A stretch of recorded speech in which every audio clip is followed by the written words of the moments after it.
성경 말씀 갈라디아서 6장 7절을 찾아보겠습니다. 갈라디아서 6장 7절을 찾아보겠습니다.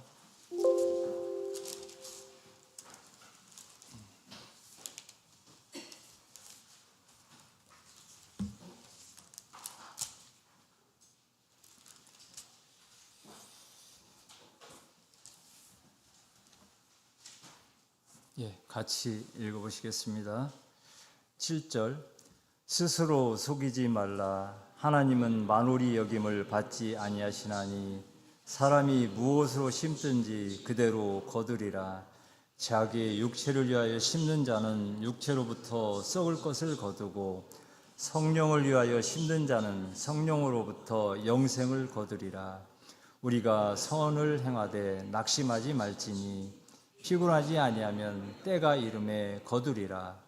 그러므로 우리는 기회 있은 대로 모든 이에게 착한 일을 하되 더욱 믿음의 가정들에게 할지니라. 먼저 인사하실게요. 할렐루야. 안녕하십니까. 우리 학재임 선생님, 장모님도 오신 것 같으시죠? 반갑습니다. 반갑습니다. 오늘은 무엇을 심었는가 하는 그런 제목으로 말씀을 드리게 되었습니다. 11월 되니까 확실히 날씨가 추워지죠? 가을이 안 올 것 같았는데 그냥 금방 가을이 오더니 또 그냥 가을이 몇 주, 한 일주나 지났나? 그런데 바로 또 겨울 같은 날씨가 되고 말았네요. 세월이 가고 있다 하는 것을 이렇게 몸으로 체감하는 것 같습니다. 이때쯤 되면 항상 그 농부의 마음이 생각이 나죠. 농부는 이제 봄에 씨를 뿌리고 여름 내 가꾸고 해서 풍성하게 이제 가을 수확을 합니다. 그리고 지금쯤은 그 수확한 것을 보면서 이렇게 먹으면서 내가 올해도 농사를 참 잘 지었다. 올해는 고구마 농사를 정말 잘해서 고구마를 맛있게 먹고 있구나. 이게 콩을 수확하고 나서 이게 콩을 가지고 여러 가지 매주도 만들고 그 다음에 다른 것도 만들면서 내가 올 농사를 하기를 참 잘했다. 이렇게 농부는 지금쯤 자기가 수확했던 모든 것들을 보면서 마음 뿌듯하게 정말 기쁜 마음으로 보면서 그것을 즐기고 아마 그럴 것입니다. 저도 어렸을 때가 생각나는데요. 뒤에 큰 감나무가 있었어요. 그리고 옆에도 감나무가 하나 있었는데 항상 그곳에 감이 많이 열렸습니다. 그러면 감이 익을 때쯤 되면 아버지하고 숙부님 두 분이 그 감나무로 올라가서 이렇게 끈을 이렇게 올려가지고 이렇게 망탱이라 하는 곳에다 이렇게 감을 담아서 내리면 밑에서 이렇게 부어가지고 다시 올리고 하는 그런 것을 보았습니다. 그리고 수확을 열심히 하셔가지고 이렇게 지금 창고라고 그러는데 저희 때는 광이라고 그랬는데 지금도 광이라는 말 쓰면 모르겠습니다. 거기에 이렇게 장여놓으면은 제가 겨울 내 이렇게 들어갔다 나왔다 하면서 익은 감을 먹었던 기억이 있습니다. 어떻게 해서 그렇게 먹을 수 있었을까요? 노력 덕분입니다. 좋은 씨를 뿌리고 좋게 수확을 했고 풍족하게 이렇게 수확을 했기 때문에 먹을 수가 있는 거죠. 그렇게 해서 기쁨을 얻게 되는 겁니다. 우리는 참 신앙인으로서 올 한 해도 나는 이러이러한 일을 하겠다. 하나님 앞에서 내가 이런 일을 하고 싶다. 그래서 올해 약속한 것이 있을 것입니다. 아마도 스스로 기도하면서 하나님 올해는 제가 이런 것을 해보겠습니다 하면서 아마 하나님 앞에 제가 뭔가를 수확하기 위해서 많은 씨들을 뿌렸으리라 이렇게 생각이 듭니다. 저도 스스로 그렇게 생각하면서 씨를 뿌렸는데 아직도 수확하지 못하고 그냥 기도하고 있는 그런 상황입니다. 부끄럽죠? 어떤 분들은 정말로 풍족하게 수확한 분도 계실 것이고 어떤 분은 아직도 노력하고 있는 분도 계시리라 생각이 듭니다. 이사야서 14장 그 12절부터 보면 이런 말이 나오지 잘 찾지 않는 그런 말씀인데요. 마귀가 나오는데요. 그 마귀가 사실은 천사였었다. 하나님으로부터 축복을 받은 천사였었는데 그 마귀의 마음이 교만하여져서 천사라고 하는 그 자기의 신분을 버리고 하나님처럼 나도 하나님이 여기 계시지만 나도 저기 가서 하나님처럼 강한 권력을 가지고 이 세상을 흔들어 보겠다 하는 마음을 가지고 다른 곳으로 이렇게 탈출하려 합니다. 교만한 마음이죠. 그 마음을 하나님이 아시고 그를 내쫓아 버리죠. 그래서 그가 마귀의 첫 번째 마귀가 되었어요. 그 마귀가 우리의 첫사람 아담과 하와를 꼬이죠. 그래서 오늘날 이렇게 우리가 영원히 살지 못하고 죽는 그런 일이 벌어졌습니다. 만약에 아담이 지금도 살아있다면 우리들은 영원히 살고 있을지도 모르겠습니다. 하나님의 말씀을 잘 들었다면 죽음이라는 것이 없었을 것인데요. 그런데 그것으로 인해서 마귀의 꼬임으로 인해서 우리가 죽음이라고 하는 것을 맞게 되죠. 그 마귀는 쫓겨나서 지금 어디에 있을까요? 계시록 20장에 보면은 무저갱에 넣었다 그렇게 말씀이 되어 있습니다. 무저갱은 말 그대로 그냥 밑이 없는 그런 갱도입니다. 거기에 넣어져 있어서 이렇게 위에 이렇게 닫아놓으신 상황입니다. 언젠가는 하나님께서 그 문을 열겠다 그렇게 말씀하고 계시죠. 마귀는 무엇을 심었을까요? 마귀는 악을 심었습니다. 하나님 앞에 교만을 심었어요. 그래서 그가 거둔 것은 영원히 그가 무저갱이라고 하는 곳에 살 수밖에 없는 그런 존재가 되었습니다. 나중에는 불꽃에서 살 수밖에 없는 그런 존재가 된 거죠. 오늘 갈라디아 교회에 보내는 이 바울의 서신 중에서 6장 나와 있는 그 말씀을 읽었는데요.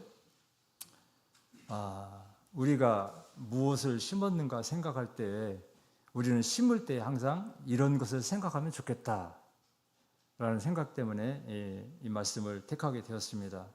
첫 번째 7절을 보니까 스스로 속이지 말라 그렇게 되어 있습니다. 이 말은 다른 말로 바꾸면 너 자신을 알고 심어라 그런 뜻으로 이해가 됩니다. 그러니까 스스로 너는 어떤 사람이다, 너는 어떤 존재다, 내가 생각하는 가치는 무엇이다 라는 걸 스스로 깨달아야 네가 무엇을 심을 수 있다는 거죠. 내 가치가 세상에서 돈을 많이 버는 것이다, 아니면 많은 사람과 놀러 다니는 것이다, 매주마다 등산하는 것이다, 거기에 가치를 두었다면 그런 가치를 가지고 있는 사람이 무엇을 심을까요? 그것밖에 심지 않을 거예요. 올해는 좋은 옷을 사야지, 등산화 좋은 걸 사가지고 정말 멋지게 등산 한번 해보겠다, 그런 것을 심을 수밖에 없다 그 얘기죠. 그래서 내 자신이 무엇인가, 어떤 것에 가치를 두고 있는가, 내 생각은 무엇인가를 먼저 정립한 다음에 스스로 나를 속이지 말고, 내 가치를 속이지 말고, 그리고 네가 추구하는 가치가 무엇인가 잘 먼저 정립해 두어라 하는 그런 뜻으로 받아들이게 되었습니다. 그러면서 이어지는 말이 하나님은 만홀히 여김을 받지 아니하신다. 만홀히 여김 좀 말이 어려운데요. 하나님은 조롱 같은 걸 받지 않으신다. 업신 여김을 받지 않으신다.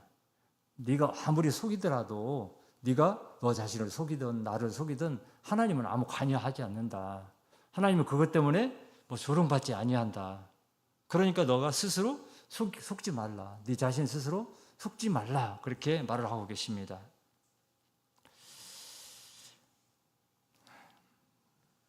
사람들은 보통 그렇게 생각하죠. 사람의 생각이에요. 우리 사람, 하나님 믿고 있는 우리도 마찬가지고 저도 마찬가지. 그런 생각을 많이 합니다. 하나님께서 차마 우리를 어떻게 하시겠어? 차마 하나님께서 그렇게 말씀하셨지만 꼭 그렇게 하라는 법이 있어? 이렇게 사람의 생각은 어떤 것을 하지 마라 그러면 꼭 그렇게 해야 돼 라고 하는 그런 반문을 갖게 돼요.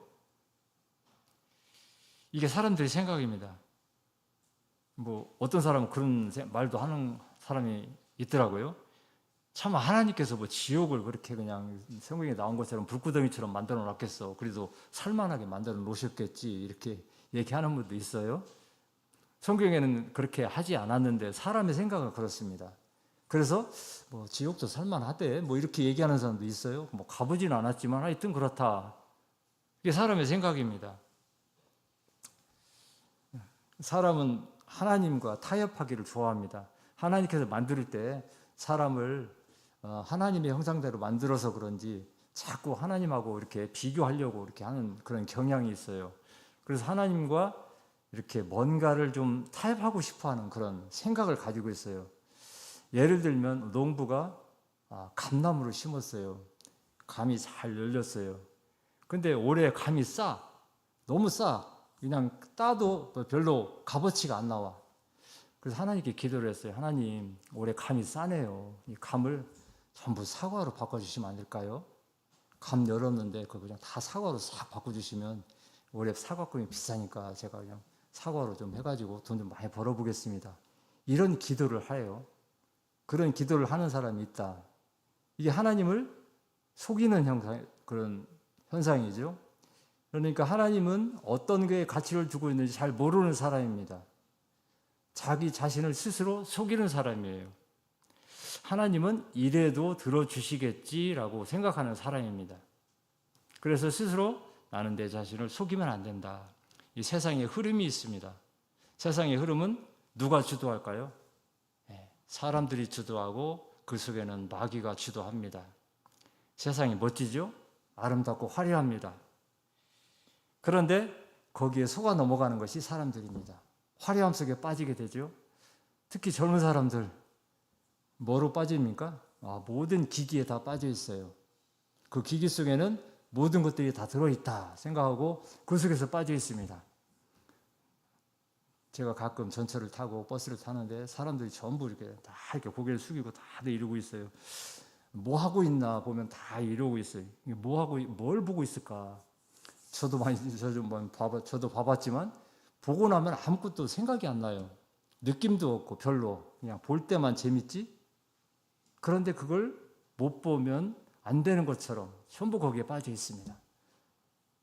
나이가 들었건 젊었건 상관없이 특히 어린아이들 빠져 있습니다. 그게 세상의 흐름입니다. 그게 하나님 앞에 가치가 있는 것일까요? 그게 누가 만든 것일까요? 다 마귀의 속임수죠. 괜찮아. 그거 보고 있어도 돼. 괜찮아. 교회 다니더라도 그것쯤은 괜찮지 뭐. 특히 불교와 천주교. 불교를 다녀도 괜찮지. 하늘나라만 가면 되는 것이지. 천주교? 괜찮아. 어차피 목표는 저 산꼭대기야. 오른쪽으로 가도 되고 왼쪽으로 가도 되고 돌아서 가도 되고 산꼭대기 올라가기만 하면 정상에 올라가기만 하면 되는 것이지. 거기가 천국이지. 불교를 믿어서 천국에 가도 되고 천주교를 믿어서 천국에 가도 되고 상관 있겠어. 이렇게 얘기하는 것이 오늘날의 세태고 흐름입니다. 누가 만들었을까요? 그 가치를 누가 만들었을까요? 우리가 만드는 게 아니고 하나님이 만든 게 아니고 마귀가 만든 흐름입니다. 거기에 속지 말라는 것이 이 바울 사도의 말씀입니다. 내 자신, 특히 내 자신에 속지 말아야 되겠습니다. 바울 사도는 고린도전서 9장 27절에 그렇게 말을 하고 있습니다. 고린도전서 9장 27절 한번 찾아볼까요? 고린도전서 9장 27절. 제가 읽겠습니다. 내가 내 몸을 쳐 복종하게 함은 내가 남에게 전파한 후에 자기가 도리어 버림이 될까 두려워함이로다. 바울 사도는 두려워하고 있어요. 뭐가 두려운가요? 내가 버림당할까 봐. 다른 사람에게 열심히 전파했어요. 아시아, 유럽 할 거 없이 바쁘게 그 평생 자기의 모든 걸 바쳐서 전도하고 다녔어요. 그런데 걱정이 무엇이냐? 내가 그렇게 전도했지만 내 스스로 버림받을까 봐 걱정한다. 그래서 날마다 나를 쳐서 복종시킨다. 그렇게 얘기하고 있습니다. 나 자신 내가 믿을 수 있을까요? 제가 살아보니까 저 자신 못 믿겠더라고요. 금방 찬양이 나오다가 금방 화가 나오고 금방 감사하다가 금방 불평이 나오고 이러는 것을 스스로 느껴요. 그래서 내 자신 내가 못 믿겠다. 그렇게 느낍니다. 그래서 내 자신에게도 속임을 당하면 안 되겠습니다. 나는 자신 있다. 나는 하나님께 완전한 사람이다. 나는 절대로 이 교회에서 벗어나지 않을 사람이다. 자신감을 버리고 내 자신에게 속지 말라. 세상의 흐름에 속지 말라라는 것이 바울 사도의 첫 번째 말씀입니다. 두 번째 8절을 보겠습니다. 자기 육체를 위하여 심는 자는 육체로부터 썩을 것을 거두고 성령을 위하여 심는 자는 성령으로부터 영생을 거두리라. 성령을 위하여 심는 그런 한 해가 되었으면 좋겠다 하는 생각을 해보았습니다. 물론 그렇게 다 기도하시겠죠. 올 한 해는 성령이 함께 하셔서 성령의 은혜를 많이 받고 항상 감사하며 찬양하는 그런 한 해가 되게 해주십시오. 아마 그렇게 생각하고 그것을 내 마음속에 심었으리라 생각이 됩니다. 여기 보니까 성령과 육체가 나오죠. 육체로 심은 것, 성령으로 심은 것 두 개가 나옵니다. 육체로 심은 것은 썩어질 것, 성령으로 심은 것은 생명, 그렇게 두 개를 딱 놓고 대비시키고 있어요. 여러분, 썩어질 것을 구하겠습니까? 생명을 영생을 구하겠습니까? 당연히 영생을 구하죠. 영원히 사는 길을 구하지 썩어버릴 것 구하지 않죠. 근데 많은 사람들은 다 썩을 것을 구하고 있어요. 하나님, 저에게 좀 재물 좀 주시면 안 되겠습니까? 저에게 이번에는 좀 승진할 수 있는 기회를 좀 주시면 안 되겠습니까? 제가 명예롭게 무엇을 할 수 있도록 해주시면 안 되겠습니까? 제가 건강하지 못한데 좀 건강을 좀 주시면 안 되겠습니까? 그 모든 것은 내가 죽으면, 내 육체가 죽으면 아무 필요 없는 거예요. 그래서 성경에서는 그것은 썩어질 것이다, 그렇게 얘기하고 있습니다. 그래서 그런 건 구하지 말고 영원히 살 수 있는 것을 구해라, 그렇게 얘기하고 있습니다. 영원히 살 수 있는 것, 목사님이 영원히 살 수 있는 것을 여기다 적어 놓으셨어요. 예. 5가지나, 목사님 욕심이 많으셔가지고 5가지나 이렇게 쭉 적어 놓으셨어요. 예. 영적으로 성장하자, 제자를 양육하자, 섬김 봉사하자, 영혼 구원을 위해서 노력하자, 성전을 건축하자. 왜? 저게 성령을 위해서 구할, 썩지 아니할 것을 구할, 영생을 구할 그런 목표를 저렇게 딱 정해 놓으셨어요. 언젠가 뉴스를 제가 보았는데 로또 당첨을 1등 당첨된 그 중국집 배달원 아저씨 얘기가 뉴스에 한번 나온 적이 있어요. 기억하실지 모르겠는데 그가 로또 1등에 당첨이 돼가지고 정말 기뻐가지고 중국집에 와가지고 돈을 받아서 그 친구들한테 이렇게 돈도 주고 그 중국집에다가 오토바이도 사주고 그리고 자기 친척들한테도 돈도 이렇게 주고 그랬다라는 그런 뉴스가 나왔었어요. 거기까지는 참 좋았는데 그러던 그 사람이 1년 후에 경찰서에 잡혀가게 되었어요. 어째서 그랬을까요? 그렇게 선행을 베풀 줄 아는 사람, 다른 사람에게 자기의 가진 것을 나눠줄 줄 아는 사람이 1년이 지나니까 뭔가 가치관이 바뀌었는지 경찰서에서 가족을 폭행한 죄로 이렇게 연행이 되었어요. 그것도 자기 아내를 쳤어요. 아내를 많이 때려가지고 경찰서에 잡혔다. 이유를 물어봤어요. 왜 아내를 때렸습니까? 그랬더니 아내가 돈을 많이 써서 그랬다. 이렇게 다른 사람에게 선행을 베풀 줄 아는 사람이 1년 후가 되니까 자기 아내도 이렇게 선행을 베풀지 못하고 돈을 썼다고 이렇게 때리는 사람이 되었다. 그 사람의 가치관은 가난했을 때는 뭔가 내가 좀 행복하게 뭔가를 위해서 좀 살아보겠다 이렇게 생각했는데 마치 돈이 그에게 주어지니까 그는 그 행복했던 모든 것들을 다 버려버리고 돈의 종이 되고 말았다. 그런 이유로 이렇게 뉴스가 한번 나온 적이 있었습니다. 예수님께서는 세상에 오셨어요. 왜 오셨어요? 모두가 우리의 죄 때문에 오셨다. 그래서 죽음을 우리를 대신해서 죽으시기 위해서 오셨다. 그렇게 알고 계시고 다 그렇게 믿고 있습니다. 그러면 오셔서 심은 게 뭐예요? 그가 이 세상에 무엇을 심고 가셨나요?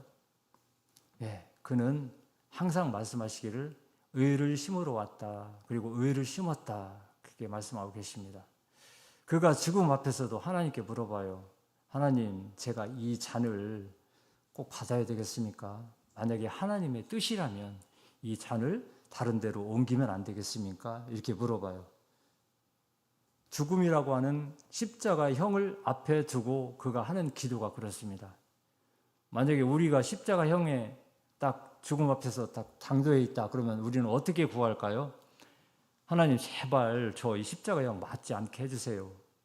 예? 그러면 말을 잘 듣고 하나님 잘 믿겠습니다. 그렇게 기도하는 것이 대부분의 사람입니다. 근데 예수님은 하나님 앞에 물어봐요. 하나님, 제가 이렇게 구하는데 이것이 하나님의 뜻이라면 제가 이렇게 해도 되겠습니까? 이렇게 물어봅니다. 그는 하나님의 말씀을 전하고 천국을 전하고 그리고 영생을 전하는 일을 하기 위해서 이 세상에 오셨어요. 그러니까 항상 하나님께 여쭤보고 하나님의 뜻을 이루려고 노력을 했던 그런 분이었습니다. 성령으로 씻는 삶 어떻게 하면 좋을지 로마서 8장 2절을 보겠습니다. 로마서 8장 2절.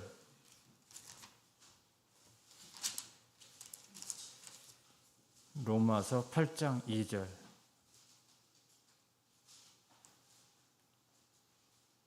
제가 읽겠습니다. 이는 그리스도 예수 안에 있는 생명의 성령의 법이 죄와 사망의 법에서 너를 해방하였음이라. 성령으로 사는 삶, 성령을 씹는 삶은 여기서는 모든 것이 해방되었다. 그래서 승리하는 삶이 된다. 이렇게 말씀하고 계십니다. 그것은 예수 안에서 생명의 성령의 법이 있기 때문이다.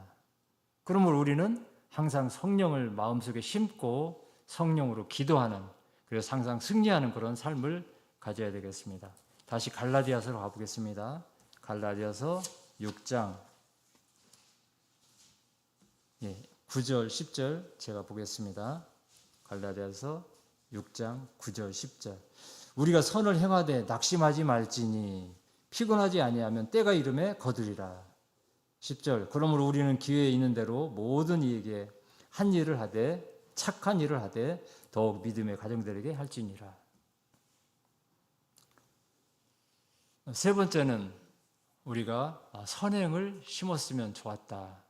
선한 일을 했으면 선한 마음을 가지고 이 선을 심는 그런 한 해였으면 좋았겠다 하는 그런 생각을 해보았습니다. 스스로 한번 생각을 해보시면 좋을 것 같아요. 내가 올해 한 해 하나님 앞에서 선한 일을 많이 심었는가?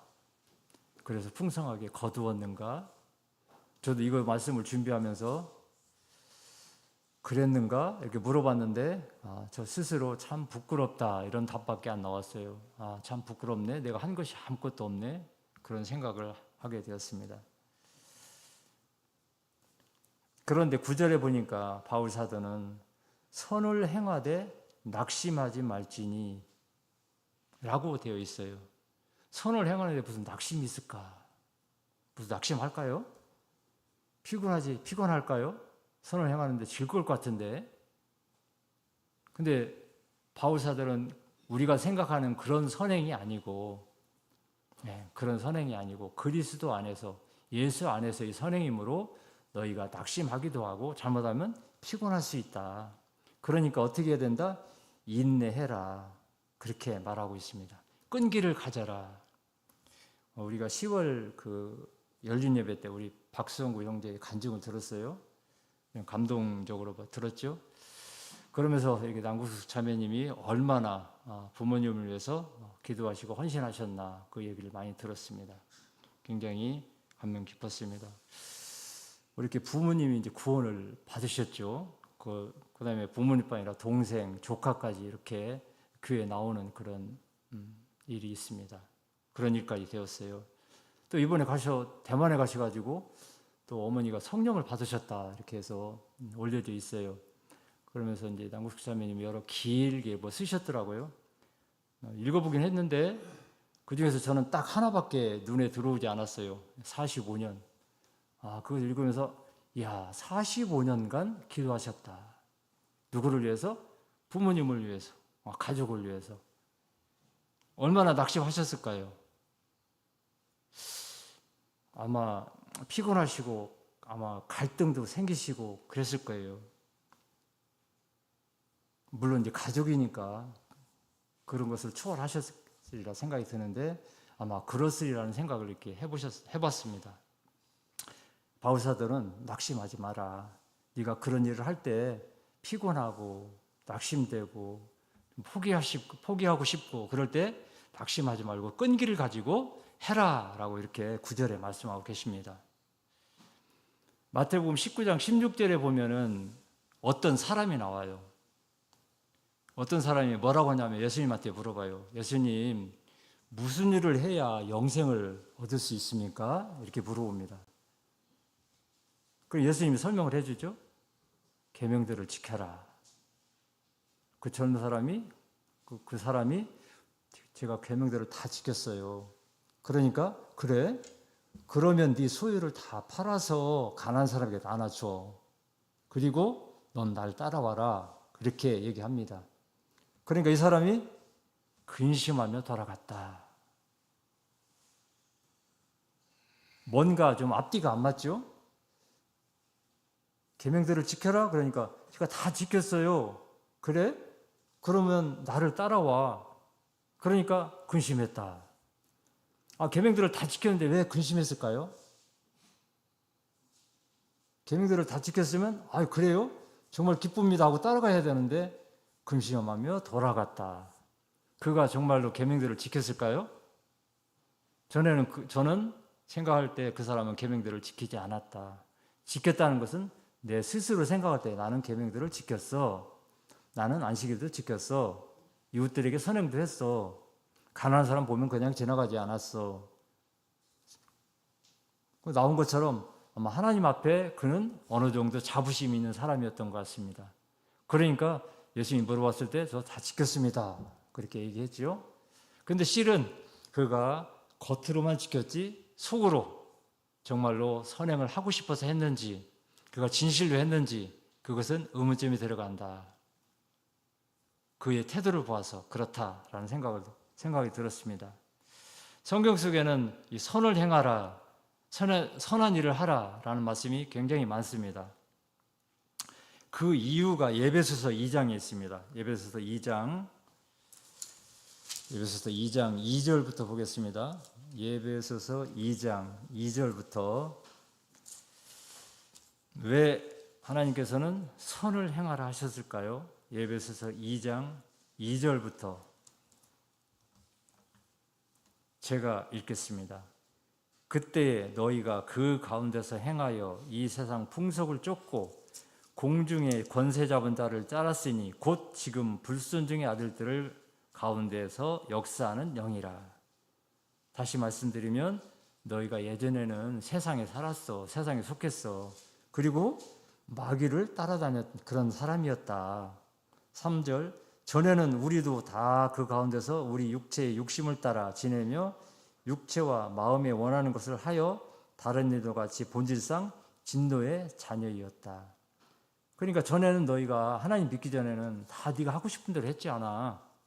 그것은 하나님 믿는 것이 아니고 진노의 자녀, 마귀의 자녀였어. 그 뜻입니다. 4절 긍휼에 풍성하신 하나님 우리를 사랑하신 그 큰 사랑을 인하여 5절 허물로 죽은 우리를 그리스도와 함께 살리셨고 은혜로 구원을 얻은 것이라. 또 함께 일으키사 그리스도 예수 안에서 함께 하늘에 앉히시니 이는 그리스도 예수 안에서 우리에게 자비하심으로써 그 은혜의 지극히 풍성함을 오늘 여러 세대에 나타내려 하심이니라. 그러니까 진노의 자녀였는데 지금은 하나님의 은혜로 너희가 풍성한 은혜를 받고 있다. 8절 너희가 그 은혜를 인하여 믿음으로 말미암아 구원을 얻었나니 이것이 너희에게 난 것이 아니요 하나님의 선물이다. 그래서 여러분들이 모두 세례받고 성령받고 구원에 이르렀다. 이것은 너희가 잘나서 된 것이 아니다. 다 하나님이 준 선물이다. 이렇게 말씀하고 계십니다. 9절 행위에서 난 것이 아니니 이는 누구든지 자랑치 못하게 함이라. 우리는 그의 만드신 바라 그리스도 예수 안에서 선한 일을 위하여 지으심을 받은 자니 이 일은 하나님이 전에 예비하사 우리로 그 가운데서 행하게 하려 하심이니라. 요약하면 그래요. 너희가 전에는 세상의 자식이었어. 마귀의 자식이었어. 그런데 하나님의 은혜로 선물을 받았어. 어떤 선물이냐? 구원이라고 하는 선물을 받았어. 그래서 지금은 너희가 하나님의 자녀가 됐어. 그러니까 그것이 네가 잘나서 된 것도 아니고 네가 자랑할 것이 하나도 없는 거야. 네가 잘해서 받은 것이 아니니까. 그러니까 너는 그것을 갚기 위해서 선한 일을 해야 한다. 그렇게 결론을 맺고 있습니다. 하나님께서 왜 선한 일을 하라라고 말씀하신 줄 이해되셨죠? 예, 우리가 전에는 죄인이었는데 하나님의 은혜로 의인이 되었기 때문에 앞으로는 많은 사람에게 내가 의인이 된 것을 사람에게 알리고 그 사람들도 의인이 될 수 있도록 하나님을 믿을 수 있도록 그런 일을 해라라는 것이 에베소서에 보내는 바울 사도의 편지에 나와 있습니다. 그렇다면 무엇이 선한 일일까요? 하나님의 말씀이 선한 일이죠. 하나님의 뜻이 선합니다. 하나님은 선하시다. 하나님만이 선하시다.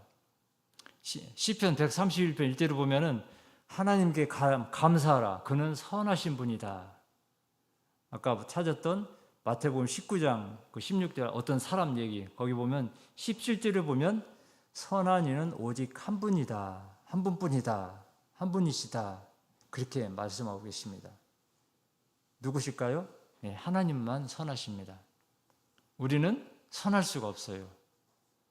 하나님께서 선하다고 인정을 해 준 것이지 너는 내 자녀라고 인정을 해 준 것이지 우리는 본래 선한 사람이 아닙니다.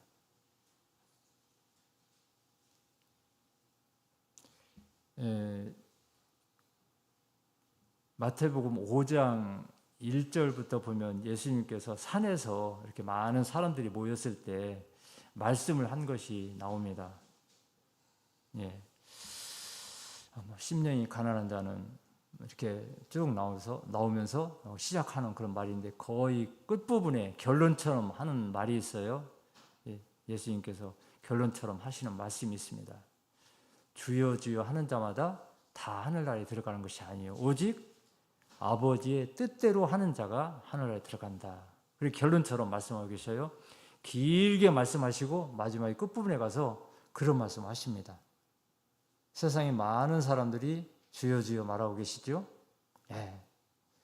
나도 하나님을 믿고 있다. 나도 하나님의 뜻에 따라 살고 있다. 하나님의 말씀을 따라 살고 있다. 많은 사람이 얘기합니다. 그런데 하나님께서는 그 사람들의 뜻은 하나님의 뜻이 아니다라고 말하고 계십니다. 그것은 하나님의 뜻이 아니야. 네 뜻이지. 너희 교회의 뜻이지. 너희 종파의 뜻이지. 그건 하나님의 뜻이 아니다. 라고 말씀하고 계셔요. 근데 많은 교회들은 아니야. 그것도 하나님의 뜻이다. 이렇게 말하고 있어요. 그래서 많은 사람들을 이렇게 호도하고 있죠. 이것도 하나님의 뜻이야. 우리가 성경에는 없지만 하나님을 위해서 기념하는 것인데 그게 하나님 앞에 불순종하는 건 아니다. 이것도 하나님의 뜻이니 우리가 이것도 섬기자. 이것도 기념하자. 그렇게 하는 것들이 굉장히 많아요. 그것을 하나님의 뜻이다 이렇게 치부해버리면 하나님께서는 나중에 너는 내가 모르는 사람이다. 너는 아버지 뜻대로 행하지 않은 사람이다. 그렇게 해버리십니다. 하나님의 뜻은 선을 행하는 것이고 그 속에 하나님의 뜻이 들어있습니다. 하나님의 뜻을 안다는 것은 우리가 하나님을 위해서 무엇을 아는가, 무엇을 이렇게 전하는가 하는 것이 하나님의 뜻입니다. 우리가 올 한 해 처음에 생각할 때 나도 이렇게 해서 하나님의 뜻을 전해서 하나 선행을 해보겠다. 하나님 앞에 선한 일을 해보겠다라고 많이 결심하셨을 거예요. 저도 마음속으로 그걸 결심하고 여러 가지 노력을 하고 있는데 결실은 맺지 못하고 있는 그런 상황이라 마음이 좋지는 않습니다. 이게 하나님이 바라는 것인데 내가 그것을 이루지 못하고 있구나. 올 한 해도 그냥 지나가는구나. 올 한 해도 아무것도 없이 아무것도 그냥 풍성이 거둔 것도 없이 그냥 마음속으로만 심었지 거둔 게 하나도 없구나. 씨를 잘못 뿌렸네. 농사를 잘못 졌구나 하는 그런 생각을 하면서 올 한 해를 보내는 것 같아서 마음이 굉장히 좋지 않습니다. 이제 2달 남았어요. 아직도 이 2달 남은 11월, 12월 우리가 아직도 거두지 못한 그런 수확. 내가 1월, 2월에 심었던 그 씨를 이제 서서히 수확할 때다. 풍성하게 수확은 못하더라도 그래도 마음 기쁘게 서갈 수 있으면 좋겠다 하는 그런 생각을 해봅니다.